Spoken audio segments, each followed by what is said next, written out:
if you ask for what you want, then you're labeled as, too ambitious or aggressive. But if you don't ask for what you want, then, you're labeled as being shy or timid. So it's that double standard. And I've personally experienced that where, I've had a former manager say, maybe you're being too ambitious. You need to think about the rest of the team and the project and how this impacts them.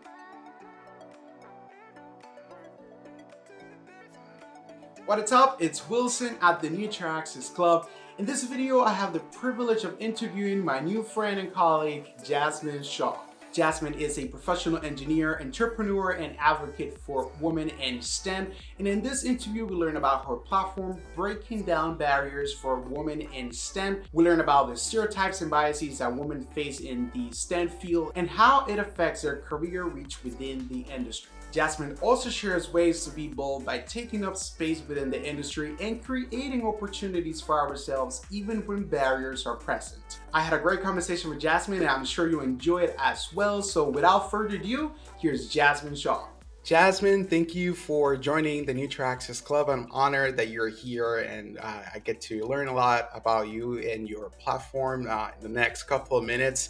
To get us started, how about you give us a quick intro about your story, your career, and anything you want to share just at the beginning before we dive into the conversation. Of course, sounds good. And thanks so much for having me, Wilson. I'm really honored to be on your show. So I'm Jasmine Shaw. My pronouns are she, her, and I'm a professional engineer. I work as a technical project manager, and I'm based in the currently snowy capital of Canada, Ottawa. So my background is I studied biomedical mechanical engineering. I graduated in 2016. And then when I couldn't find a job in that industry, I pivoted to the defense and aerospace world where I worked as a test engineer and then a systems engineer for about 5.5 years. Then I made the pivot into the tech world where I currently am as a technical project manager. And I really love the field of project management. It really suits my skill set. And I'm also a very passionate advocate and champion for women in engineering. So I recently launched a side business to foster that passion and to really basically be able to support women in engineering throughout their careers. So I know we're going to chat all about the advocacy work I do. So I think that's everything about me to start. Awesome. I love that quick and sweet intro about your experience and the work that you do. And as you talked about your advocacy for supporting women in STEM, I found you on Instagram and your account, and I fell in love with the message, your advocacy for supporting women in their careers as well. And there's one, I think this is part of your bio. It says breaking down barriers for women in STEM.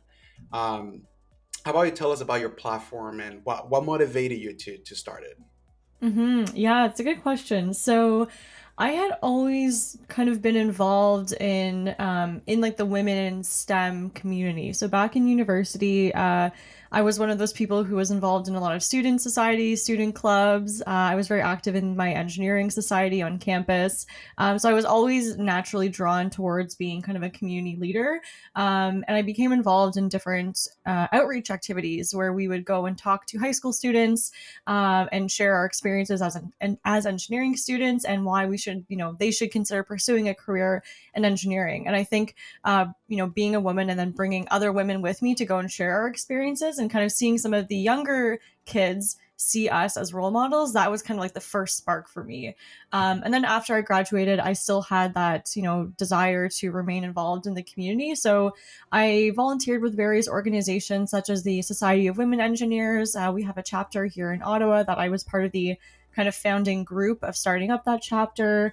I was involved with different other women in STEM organizations, but I felt there was something kind of just lacking, which was I wanted to be able to put my own personal spin on things. I wanted to be able to share my own perspectives and stories, and not just necessarily through an organization and under their brand, but kind of under my own personality. So that's why I decided to basically start posting on Instagram about a year and a half ago. And really, I just wanted to share my kind of insights from working in engineering for several years, what I had learned about career progression, about networking, about confidence, all of these kind of topics that you don't necessarily learn in school. I wanted to shine a light on them. So that's why I started doing it. And I think it really resonated with folks. And it's really rewarding for me to get messages from people and saying, hey, like this post really resonated with me, like I really need to hear this, thank you so much for sharing it. So I think that's why I keep doing it. And I don't have a large following by any means, I'm not getting hundreds of DMs a day, but even just one person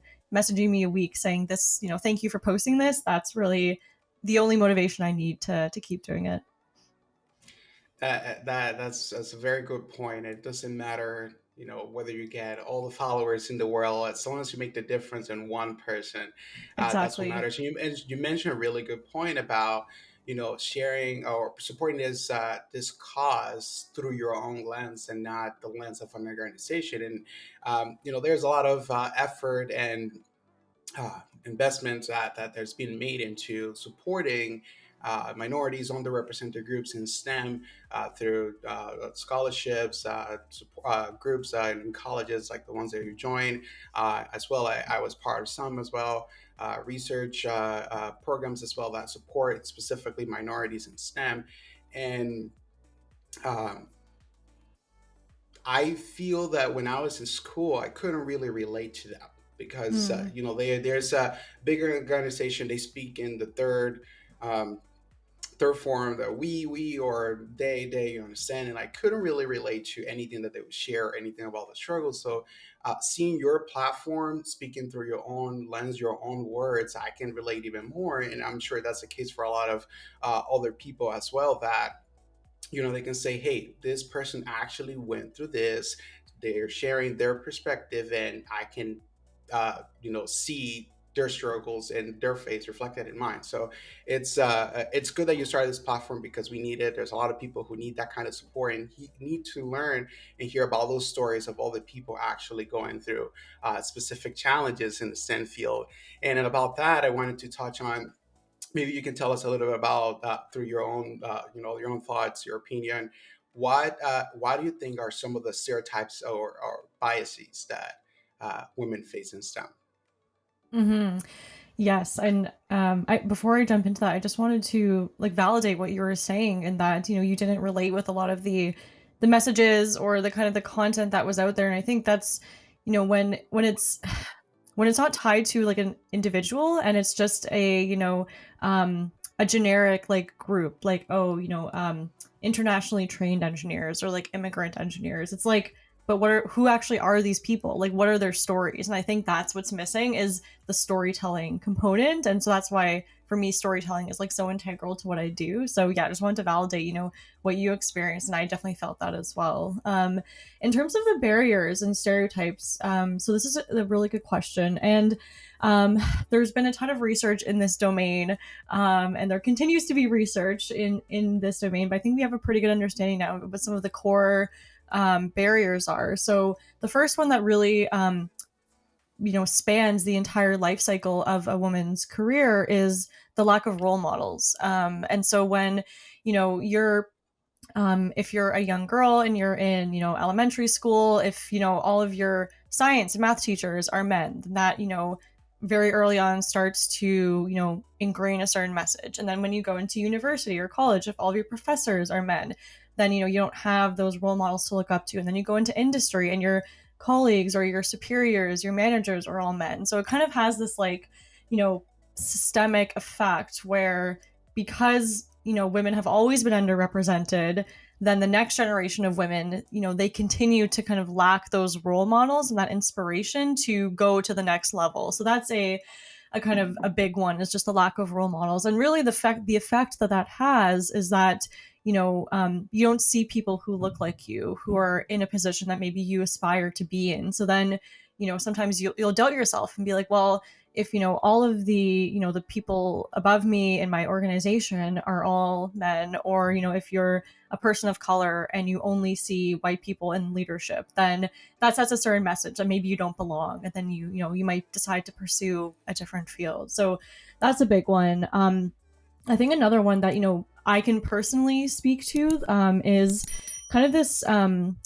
this perception that women are too ambitious, or that they if they Mm, decide to put themselves out there and ask for what they want, then they're aggressive or bossy. So it's that double standard where you ask for what you want.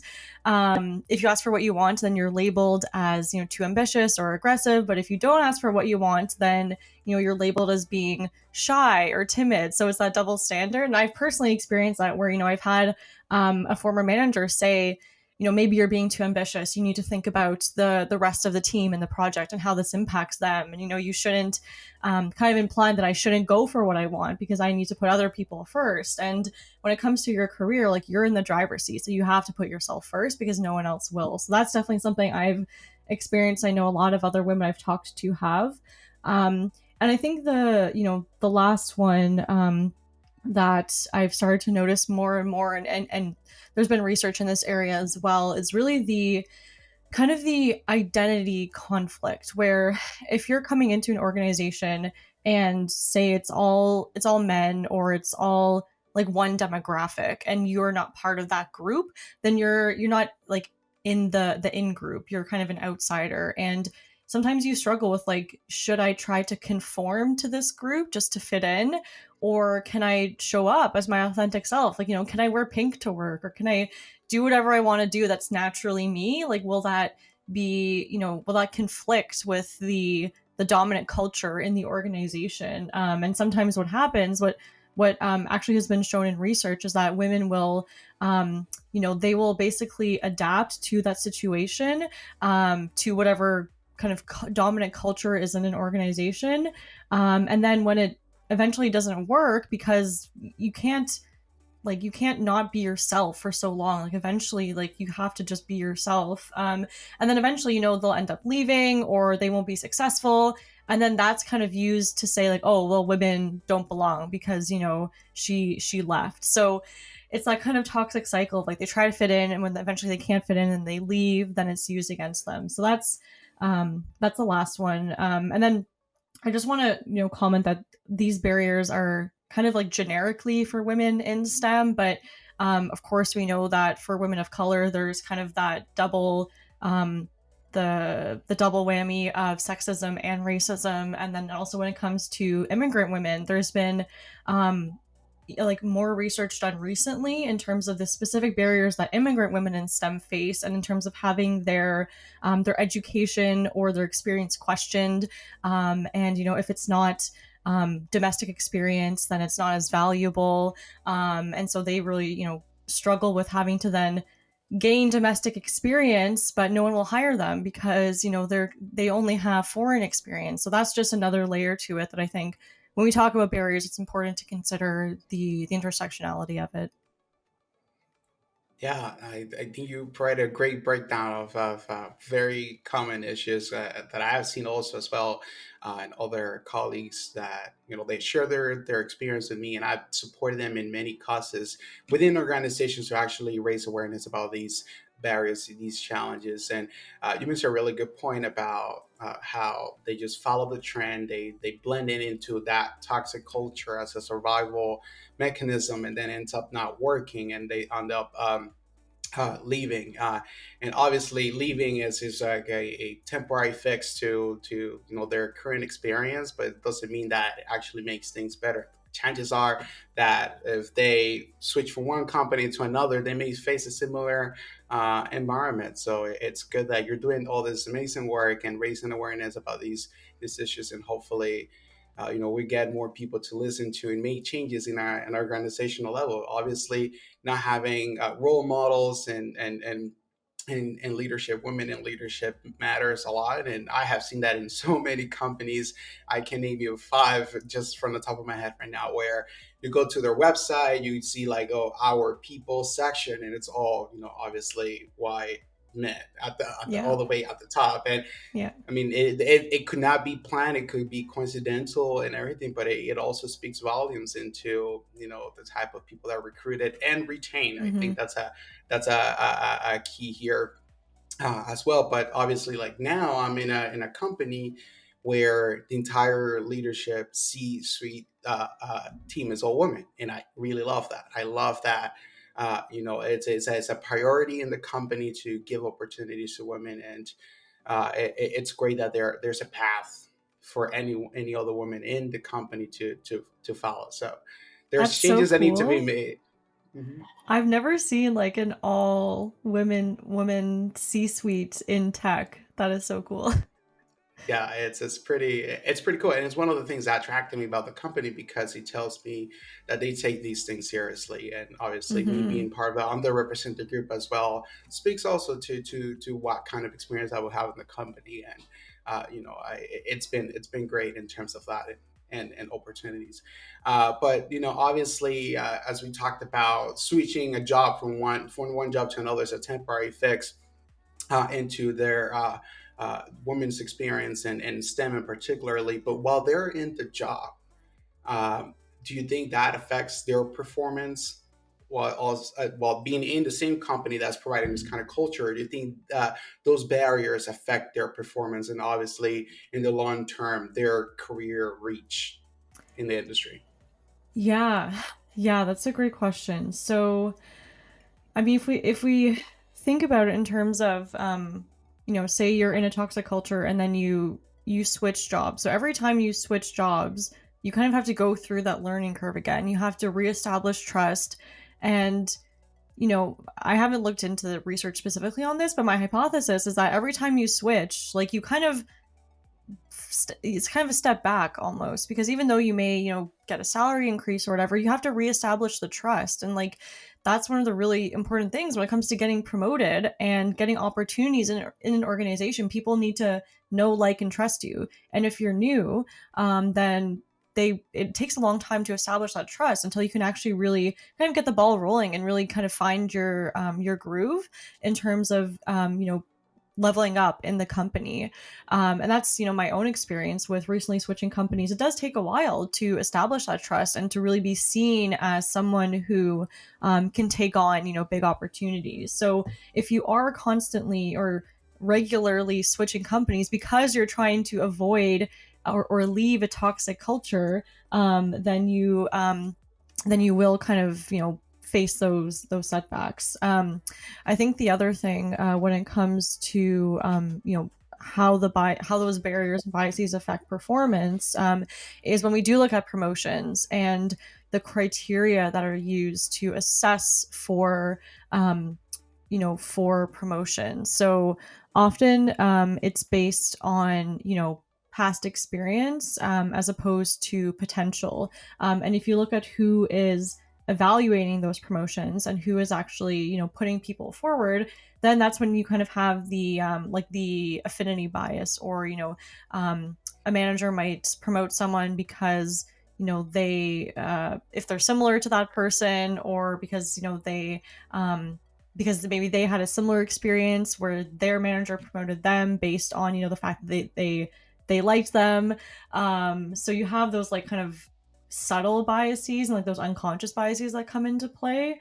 And if someone is only evaluated based on their past performance, then it's really hard to get ahead, because sometimes you need someone to take a leap of faith on you and to put your name forward, even if you don't have all of the experience, but because they believe that you could figure it out and that you have the potential to figure it out. And that's where I think, in terms of making change, that's where leaders and managers, regardless of gender, can make an impact on their women employees, is by taking a chance on them, and by giving them like stretch goals where they know they might fail a bit, they might make some mistakes, but it'll be a good opportunity for them and it'll progress their career. So we need the managers to really take that that plunge and to just put their women employees, put them forward for opportunities, put their name in the hat, when it comes to high visibility projects, for customer facing initiatives, and just opportunities where they will be able to stretch themselves and to grow.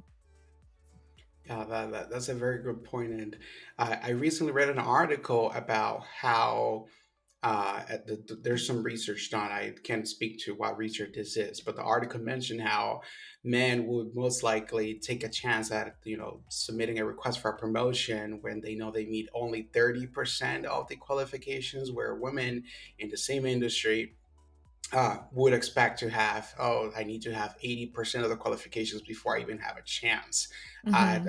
at this promotion. And it's interesting, there is an imbalance, and obviously in what men and women think it takes to get a promotion, and it's not fair, obviously. And on something else that I've seen, especially when it comes to getting into positions in management and leadership, how work-life balance and the fact that a woman may have a family in the future does affect those chances of getting a promotion, because obviously society believes women to just be uh, taking care of the family without any help from the partner, right? And those same concerns, I should say, that are used when it comes to promoting women in STEM in particular, are not being considered for the counterparts.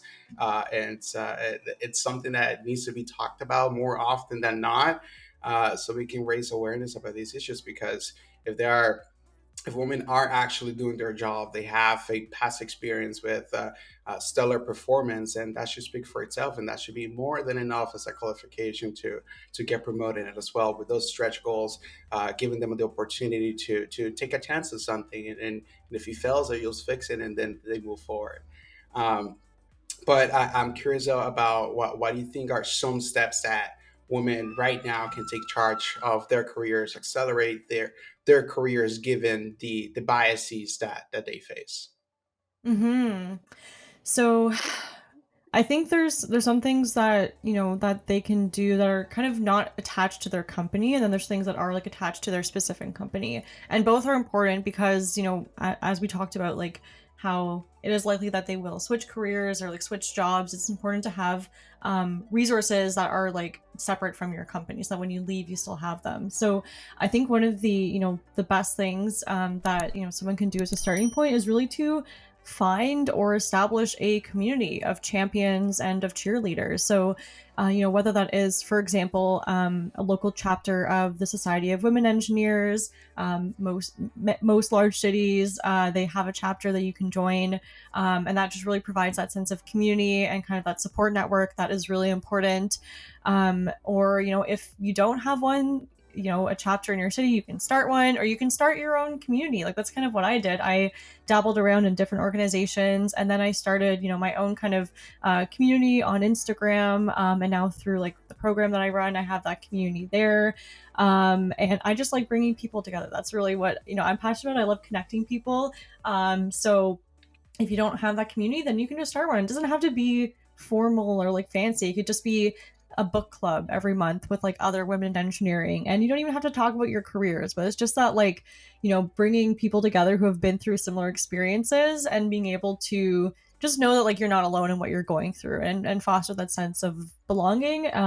So that's really important for just kind of reminding yourself that like you do belong, that you're supposed to be here. And then in terms of within your organization, either joining or starting an employee resource group, an ERG, either specific for like women in the organization or for people of color, for queer people, like whatever kind of underrepresented group you belong to, and want to advocate for, you can start that group, and that's where you can really build momentum within an organization by bringing multiple people together from that underrepresented group and then advocating for change. So ERGs, are hugely important in that sense. And then I think in terms of just like other steps that you can take to really advance in your career is to really find that network of like sponsors and people who will put your name forward. And this is a bit more difficult because it's not always obvious, kind of like mentorship is. Like mentorship, you can sign up for a mentorship program and find a mentor, and they will guide you and advise you. But in terms of like, maybe leveling up or getting a new job, you kind of need to have people who can connect you. So that's where, finding people on LinkedIn who are maybe in a company or a position that you're aspiring to get in, and just reaching out for an information interview or a coffee chat, where you can just ask them questions and not necessarily, demand that they get you a job, but just ask them like what their career path has been like. How did they get to their position? What advice they have for you, and kind of starting to build those connections. And then if you maintain them, then over time they may actually come to fruition. And that conversation that you had with someone, they may actually, they'll remember it. And if they do have an opportunity, then maybe they'll think of you like 6 months down the road and they might put your name forward. So I find with like networking, it's about planting a lot of seeds, and not all of them will, come to fruition. But if you plant enough seeds, then like some of them will, and you'll be able to like kind of, reap the benefits of that in the future. And then I think the last thing, when it comes to advancing in your career and promoting yourself, is really owning your value and knowing what you have to offer, and that takes a bit of kind of like self-reflection sometimes to really think about like what am I really good at, like what am I awesome at, like what do I get praise on, like what do people tell me that I'm really good at, what do people come to me for advice for, what am I like the first person that someone thinks of if they need help with something, and then really highlighting that, and being being bold and vocal with your accomplishments and telling your manager like, hey, these are all the things that I did, um, and sharing that and documenting it, so that when it comes time to promotions or for salary raises, you have that set of accomplishments and deliverables that you can turn to, and point to and say, hey, these are all the things that I did, so this is why I deserve this opportunity or this promotion. Yeah, you mentioned so many valuable points, and I share a lot of them as well with you. Speaking to your strengths and not your weaknesses, I think that Mm-hmm. that's a way to go in your career, because we fear, oh, I have to improve on this, I have to improve that. How about we change that perspective and say, hey, I can offer this right now, and sometimes it's hard to see that. It's hard to um, see those strengths, those accomplishments that you have, and sometimes it takes, like, sometimes I ask friends like, oh, what do you think I'm good at? It's okay to ask friends or colleagues to share their perspective of how they see you, and not just your own internal dialogue um, about what you can offer.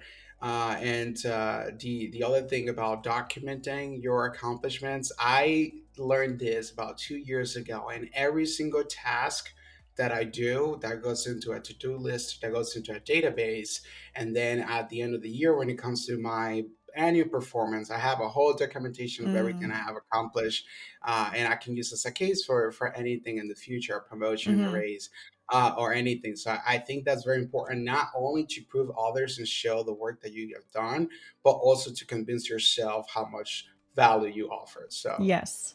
I think those are great, great tips.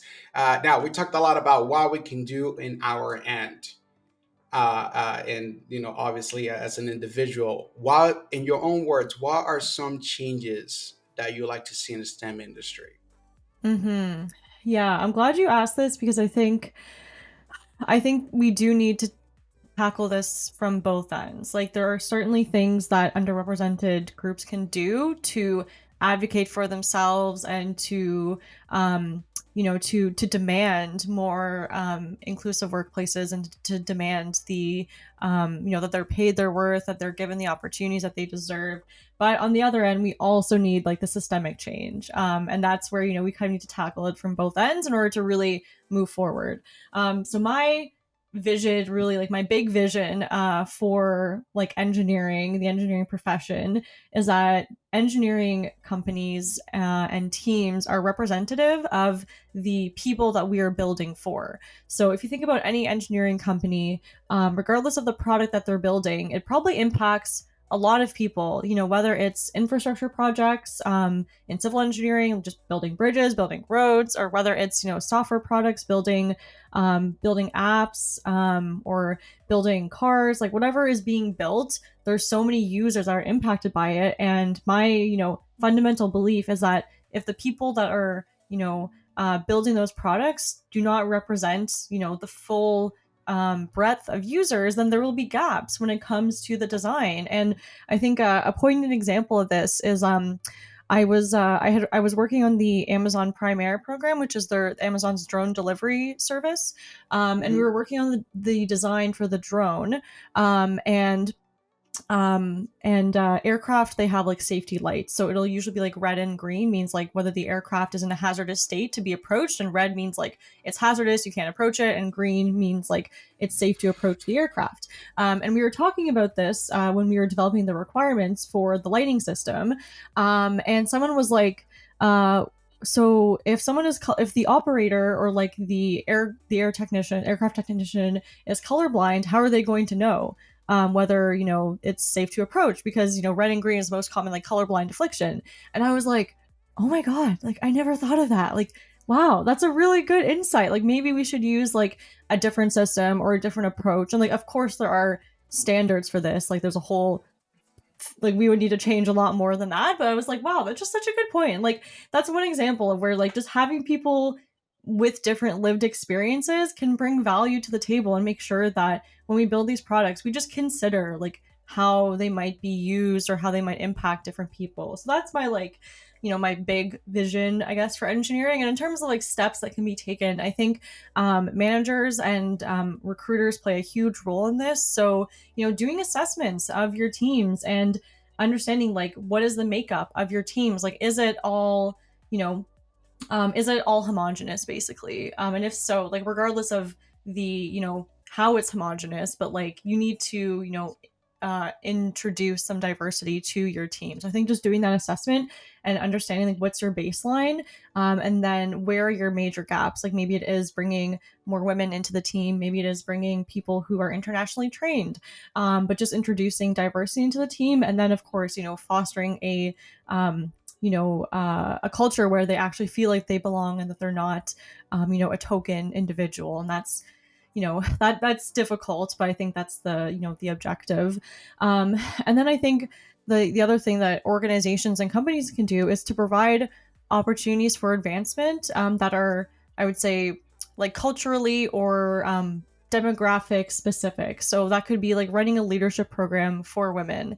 That could be having job requisitions that are maybe don't require like university or college experience, but that consider alternative experience, so that you are recruiting people who maybe didn't have the means to go to university or college but still have like the technical and like the real world experience. So just considering like where all the places that maybe you are losing talent, losing diverse talent, and then trying to close those gaps. So there's so many areas where you can do that assessment, but like obviously hiring, recruiting is one of the big ones. So starting with like job requisitions, then looking at the onboarding process and making sure that there are opportunities for advancement that are tailored to those groups.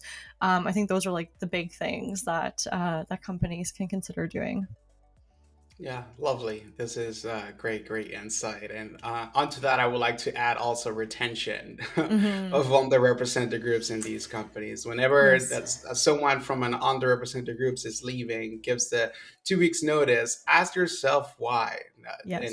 try to dig deeper into why they're leaving. People do not just leave for more money. There are many things that influence people's decisions to go from one job into another. So ask those uncomfortable questions and see what answer you can get from there, and that may trigger a change in our organizational level. So absolutely, this is great insight. Lastly, I want to ask you if you have any call to action or final advice for women in STEM. So I always struggle with like, what's the one thing, like, what's your one piece of advice? But I think one thing I have learned over the years, I just like to share with people, is to always remain curious and put curiosity before passion. And that might sound like kind of counterintuitive, but you won't always be passionate about things that you're working on. But you can always be curious, and you can always be dedicated, and you can always, ask questions. So when I first started in my career, I was working in an industry that I didn't necessarily want to work in. I studied biomedical engineering. I wanted to work in like the biotech field. I wanted to be designing medical devices that would help people's quality of life. I didn't want to work in the defense industry, but I didn't really have a choice. I needed a job, so I didn't sit around and pout. Like I just started to get curious and like start to understand like, okay, like how do we actually build these like these systems, like why are they designed a certain way, why do we make certain decisions, why do we have this process in place. who are the end users, how are they actually going to be using the system? Like, what are the operational use cases? Like when they're actually deployed in a stressful, um, you know, war environment, like how do they use these systems? What are their thought processes? So just getting really curious about what you're working on. And then you might actually discover there are things you're passionate about, even if it's in a different context than you originally thought. I think you will find things that you're passionate about that can be applied to other domains. So I discovered I was really passionate about process design and basically like team design and like team rituals and culture and fostering, like habits and cadences on the team that helped us be more efficient and that helped us, basically perform as best as we could. So that's something I realized I really loved, kind of figuring out how to solve those types of problems, like the kind of the team dynamic type problems. And that wasn't, anything to do with biomedical engineering. It was just like, you know, kind of it was generic to any company. So just by being curious, I think you'll find opportunities. And then the best thing that you can do really to get ahead in your career and to stand out, especially as a woman, is to find those problems by getting curious. You'll find problems. You'll see things that maybe aren't working how they should, or there's room for improvement. And then you can propose solutions. And when you kind of have that package of you've identified a problem, it's having a real impact on the business, and then you can come up with a few solutions and present it to your manager, present it to leadership and say, hey, this is the problem, this is the impact, and I've already, brainstormed a few solutions. Which one would you like to implement?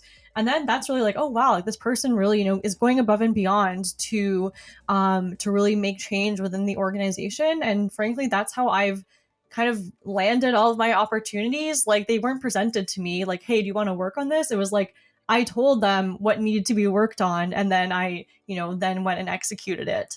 And that's how I think I really, leveled up in my career, is just by really taking charge of it and finding and creating opportunities for myself. So that would be my call to action, basically for anyone who is maybe feeling stuck, is just, follow your curiosity, and at the other end of that thread, there will probably be passion waiting for you, and then you can, that's when you can really start to level up. Awesome. This is amazing. Speak up and create opportunities for yourself. This is great. Jasmine, I truly have enjoyed speaking to you today. How can we connect with you and the work that you do over social media, LinkedIn, maybe? Yeah, for sure. I really enjoyed our conversation today. I can tell that we're really kind of on the same page when it comes to a lot of this stuff. So I appreciate you having me on your show. So yeah, in terms of connecting, so I'm on Instagram, Twitter. Well, I guess Twitter may not be around for much longer, but Instagram, Twitter, LinkedIn. It's all Jasmine A. Shaw. So that's JasmineAShaw on all platforms. And then you can also visit my website. It's jasmineshaw.ca. That's where I share resources about the programs that I run, additional free resources that are available, and any other offerings that I'm doing, like such as speaking engagements. So if you want to connect with me for any of that, that's all on my website. And then all of my content is usually on Instagram and LinkedIn. And you can also check out my Instagram live series called Tech Talks, where I feature women in STEM who are thriving and basically doing really cool stuff. So I have weekly interviews, kind of similar to this, over on Instagram. So feel free to check that out as well. Yeah, for sure. I've seen some of your tech talks, so make sure to go check them out. Thank you. Jasmine, I truly appreciate all the wisdom that you shared today, and hopefully we see these changes that you advocate for in the in the STEM industry.